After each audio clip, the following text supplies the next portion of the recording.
नमस्कार, India 24/7 live TV के इस बुलेटिन में आप सभी दर्शकों का स्वागत है। मैं हूं आपके साथ इस वक्त अरविंद कुमार सिंह। खबर की शुरुआत कर लेते हैं उत्तर प्रदेश की राजधानी लखनऊ से। लखनऊ के गोमती नगर स्थित सूर्य ग्रैंड में आयोजित संयुक्त उद्योग व्यापार मंडल रजिस्टर्ड की प्रदेश कार्यकारिणी बैठक में व्यापारी समाज के लिए अहम फैसला लिया गया। सर्वसम्मत से श्री विष्णु अग्रवाल को संगठन का उत्तर प्रदेश अध्यक्ष घोषित किया गया। बैठक में प्रदेश भर से बड़ी संख्या में व्यापारी नेता शामिल हुए। इस दौरान मुख्य एजेंडा प्रदेश पदाधिकारियों का चुनाव और संगठन का प्रदेश स्तर तक विस्तार रहा।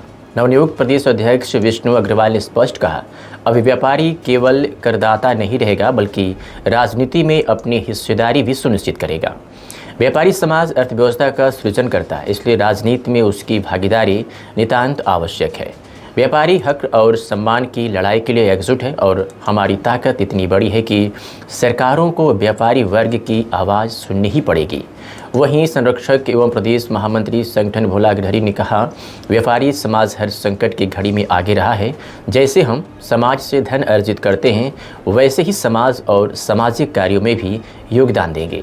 राजनीति में व्यापारी की भागीदारी बेहद जरूरी है। ये संगठन व्यापारियों के स्वाभिमान का प्रतीक बनेगा।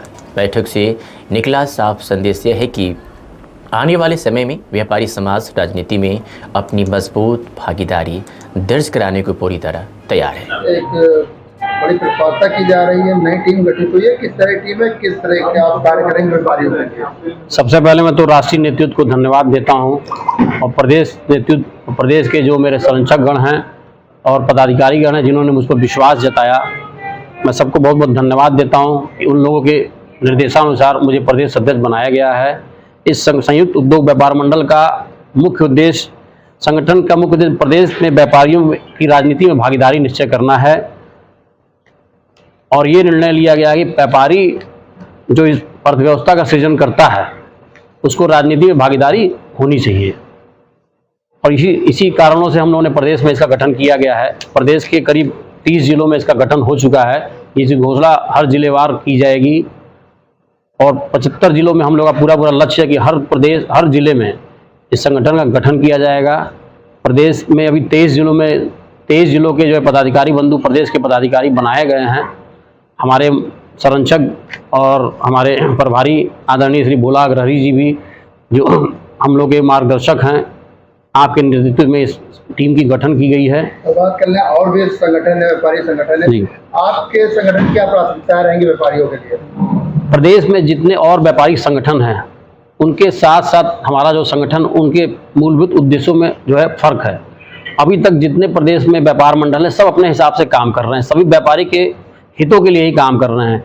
लेकिन हमारा जो उद्देश्य है व्यापारी को संगठित करना, हमारा जो उद्देश्य है कि जो और प्रदेश के संगठन नहीं कर पा रहे हैं, जो सिर्फ अपने उद्देश्य की प्राप्ति के लिए संगठन में बने रहे हैं, हमारा उससे विपरीत ये संगठन बनाया गया है। इसका सिर्फ एक कारण है कि व्यापारियों को राजनीतिक रूप से मजबूत करना है और व्यापारियों के हितों की रक्षा करना। व्यापारी किसी भी तरह से व्यापारी की उत्पीड़न होता है उसकी सुरक्षा करना। हालांकि प्रदेश सरकार जब से भाजपा की आई है तब से व्यापारियों को बहुत सुरक्षा मिली है। व्यापारी अपने आप को बहुत स्वतंत्र महसूस कर रहा है। मैं इसकी भूरी प्रशंसा भी करता हूं प्रदेश सरकार की। बावजूद इसके कि हम, चूँकि व्यापारी इस देश की अर्थव्यवस्था की रीढ़ की हड्डी होता है और कहीं न कहीं व्यापारी को राजनीति में हिस्सेदारी होनी चाहिए और इस राजनीतिक हिस्सेदारी से सबसे बड़ा फायदा ये होगा कि व्यापारी देश को एक साथ संजो करके रखने वाला सृजनकर्ता जो है, उससे और राष्ट्र मजबूत होगा। व्यापारी हमेशा जो है राष्ट्र को मजबूत करने के लिए सदैव तत्पर रहता है। ऑनलाइन खरीदारी चल रही है, उसके लिए क्या प्राथमिकताएं रहने वाली है? ऑनलाइन के लिए हमारे संरक्षक जी बताएंगे। ऑनलाइन के लिए प्राथमिकता हमारी एक और है छोटी सी, कि हम प्रदेश सरकार और देश सरकार से ये मांग करेंगे कि ऑनलाइन तो हम रोक नहीं सकते हैं, लेकिन हम उसकी एक सीमा तय कर सकते हैं। जैसे कि या तो ऑनलाइन की बिक्री 10,000 से कम की ना हो, या अगर वो भी मुश्किल है तो जो भी आइटम ऑनलाइन बेचा जाता है वो खुदरा मूल्य जो है उससे कम रेट पे ना बेचा जाए, जिससे हमारे व्यापारी को आसानी होगी और उस पर बोझ नहीं बढ़ेगा और लोकल से माल खरीद के ऑनलाइन वाले बेचें। क्या संदेश देंगे जो लोग अभी आपसे जुड़े हुए हैं और जो जुड़ना चाहते हैं व्यापारी, उनसे क्या कहना चाहेंगे? हम उनको संदेश यही देना चाहते हैं कि आप इस संगठन को पूरी तरह से पूरे प्रदेश में अपने अपने ज़िले में जा करके गांव-गांव, मोहल्ले और गठन करें, मंडल के हिसाब से गठन करें, विधानसभा के हिसाब से गठन करें और संगठन को मजबूत बना के अपनी जो रूपरेखा है, अपना जो उद्देश्य है, वो जन जन व्यापारियों तक पहुँचाएँ और व्यापारियों की मदद करें। कहीं भी उनकी कोई समस्या है उसके लिए सदैव तत्पर हम लोग हैं, प्रदेश से हम लोग तत्पर हैं। बाकी हमारी सारी बात हमारे मुखिया आदरणीय श्री भोला अग्रही जी आपको परिचय देते हुए बताइए, आज जो नई टीम आपकी व्यापारियों की गठित हुई है, क्या प्राथमिकता रहने वाली आने वाले समय में व्यापारियों के लिए? देखिए, व्यापारी आप ही जैसे कि हमारे अध्यक्ष जी ने बताया है, मैं प्रभारी हूँ, संयुक्त व्यापार मंडल का संरक्षक भी हूँ। तो इन्होंने सत्य कहा है कि व्यापारी समाज जिस तरह समाज का सृजन करता है, निश्चित रूप से राजनीति में भी उसकी हिस्सेदारी होना चाहिए। आज व्यापारी समाज अर्थव्यवस्था का एक इंजन है, अर्थव्यवस्था को गति देता है। तो निश्चित तौर पर जो भी सरकारें हों, उनको सुनिश्चित करना चाहिए कि व्यापारी समाज को भी राजनीति में हिस्सेदारी होनी चाहिए, क्योंकि व्यापारी समाज का सृजन करता है, उसे काफ़ी अनुभव रहता है।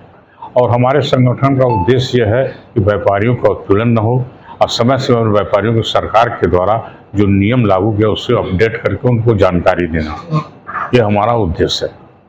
और ज़्यादा से ज़्यादा व्यापारियों का पंजीकरण कराना ताकि मुख्य धारा में वो आ जाएं। सरकार के बहुत से व्यापारी अनभिज्ञ रहते हैं, उनको हम लोग जाके जगाएंगे, उनको समझाएंगे कि आप जो है अपना रजिस्ट्रेशन कराइए और जो भी उत्पीड़न की समस्या हमसे बताइए।